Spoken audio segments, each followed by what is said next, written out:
I'm here at the Greener Village Food Bank in Fredericton, and I have a really exciting announcement to make as part of my leadership campaign. Bonjour tout le monde, je suis ici au Greener Village, ici, Banque Alimentaire à Fredericton, et j'ai une annonce très importante pour ma chefferie, ma candidature à chefferie du Parti libéral. You know, our social safety net in Canada doesn't work for 2025. It is too slow, too cumbersome, and doesn't help enough people in our country. It was designed in the 20th century and to meet the needs of people back then, and it just doesn't work for people today. And when I think about my own experience, when I graduated in 2010, I graduated into the 2008 financial crisis. And it was hard to find a job, and although I did, I never had a job where I qualified for EI. And many millennials and Gen X and Gen Zers are in the same situation where they work contract, they work in the gig economy, maybe they work a couple of jobs. And the social safety net that we've designed in Canada just doesn't work for 2025. Quand j'ai gradué en 2010, j'ai gradué dans la crise financière de 2008 et comme beaucoup de gens dans ma génération, j'ai travaillé dans des emplois de contrat, dans de multiples jobs et j'ai jamais qualifié pour l'assurance emploi. Et ça, c'est la réalité pour plusieurs gens de ma génération ou des générations plus jeunes. Et on a besoin d'un système social qui est créé pour 2025 et pas seulement qui était pour le 20e siècle.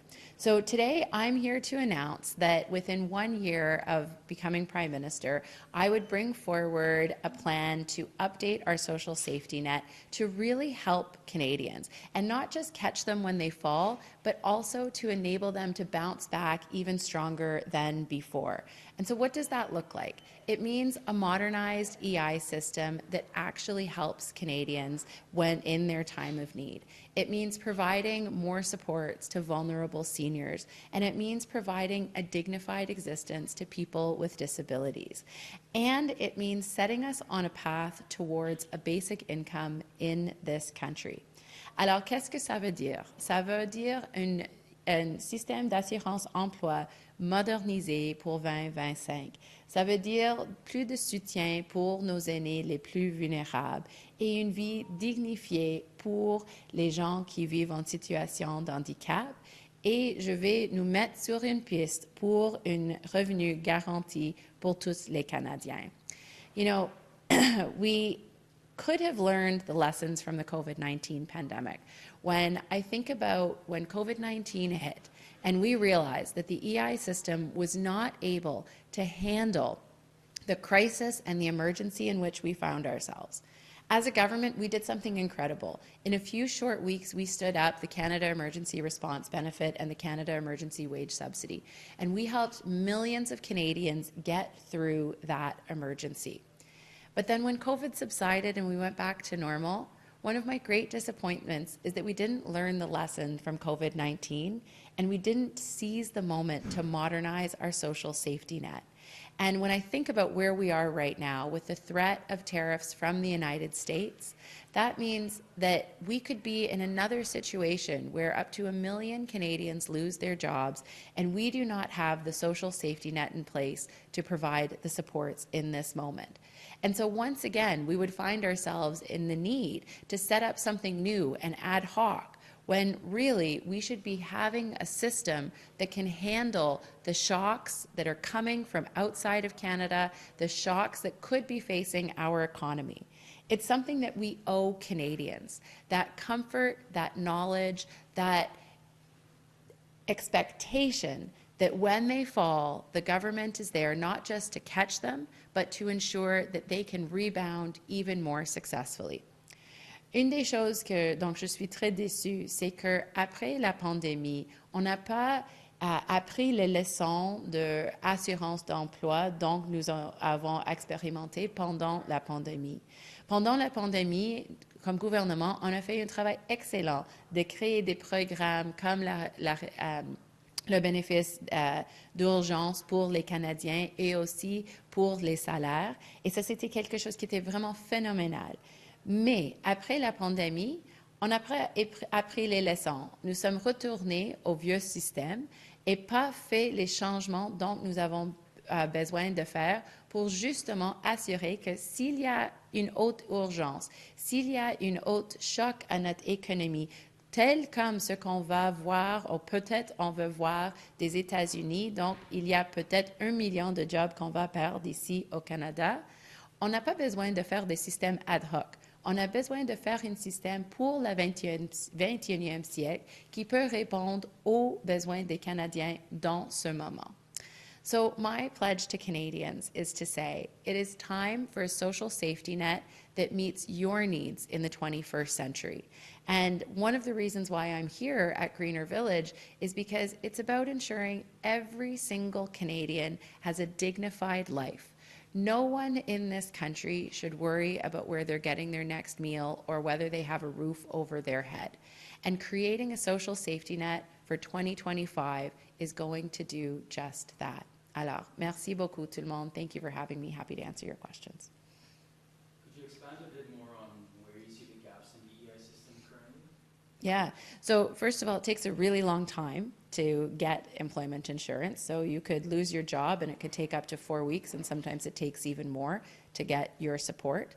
There are many people who don't qualify for EI. Maybe they haven't made up the number of hours, and the number of hours is inconsistent across the country. And again, a system that was created for the work world of the 1980s and the 1990s and not one of 2025.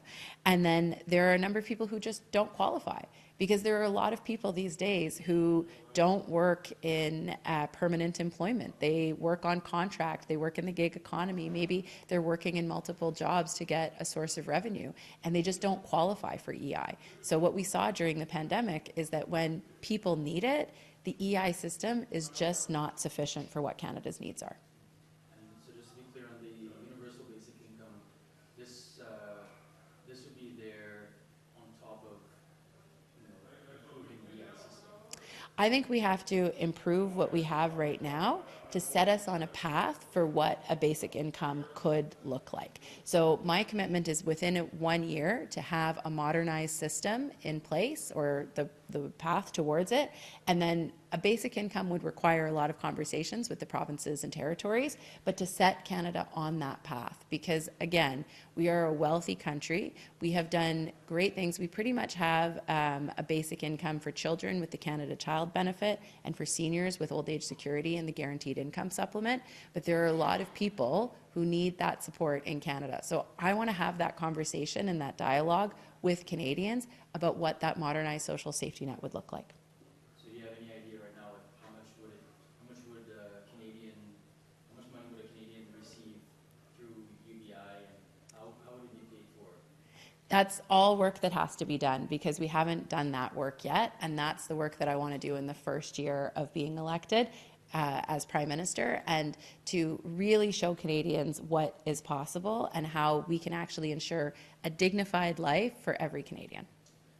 I just have some questions from a colleague. Previously, all the leadership campaigns for the Liberal leadership party, Liberal Party, put out a joint statement on Donald Trump's threats. But in the past few days, Chrysler Freeland is making aggressive proposals about better ways to deal with Trump. I'm wondering, is it constructive to have leadership candidates armchair quarterbacking the government right now? So I have been very clear that I stand shoulder to shoulder with everyone in this country who is currently standing up to Donald Trump. So whether that's the federal government, our provinces and territories. I mean, yesterday, every single premier was in Washington, D.C. to stand up for Canada, whether it's business leaders and union leaders and everyday Canadians. So what I think is important is that we are united as Team Canada, and that we are all rowing in the same boat in the same direction together.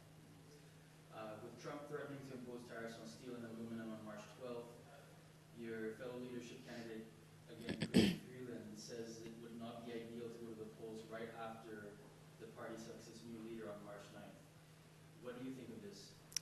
Look, I think we need to see where we are on March 9th. I think we need to understand what the situation with the United States is. If we are in a full-blown tariff war with the U.S., that might be a reason not to go to the polls. But we are also in a minority government, and so it's actually not just up to the government at the time. There would have to be an agreement with the opposition parties if we weren't to do that. But I think whatever decision we take has to be one that is responsible for Canadians. And one of the things I can say is that, you know, in Ontario, the Premier has decided to call an election at a time where, you know, his energy might be better spent defending Ontario's interests. And so I think Canadians will judge us as to what we decide to do, both as the governing party or as opposition parties, depending on where we are with Donald Trump and the threat to our economy.